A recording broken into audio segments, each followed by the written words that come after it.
Mun mielestä lasten oikeuksien puolesta puhuminen on tärkeää ennaltaehkäisevää työtä, koska se lisää lasten ja lapsiperheiden hyvinvointia.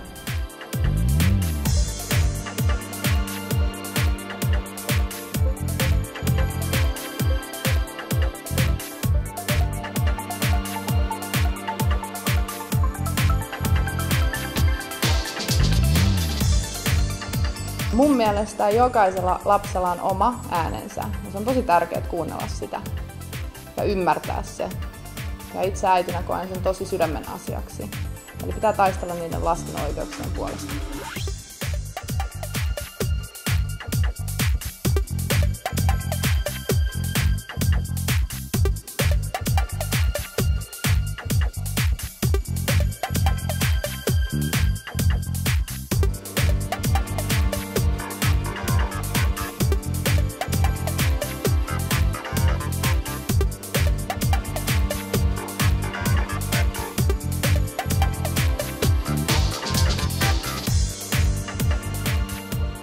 Jokaista lasta on suojeltava kaikelta väkivallalta, hyväksikäytöltä ja välinpitämättömyydeltä.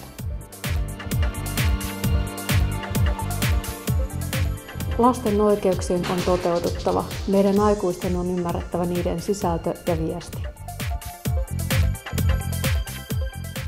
Lapsen oikeudet antaa varmasti parhaan mahdollisen näkökulman lapsen aseman vahvistamiselle.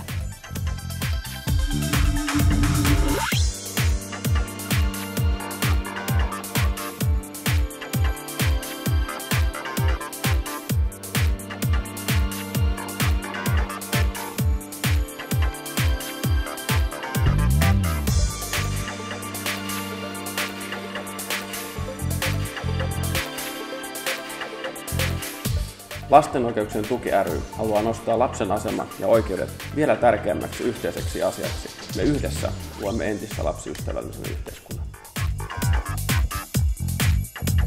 Kaikki voi auttaa ja vaikuttaa. Tule mukaan!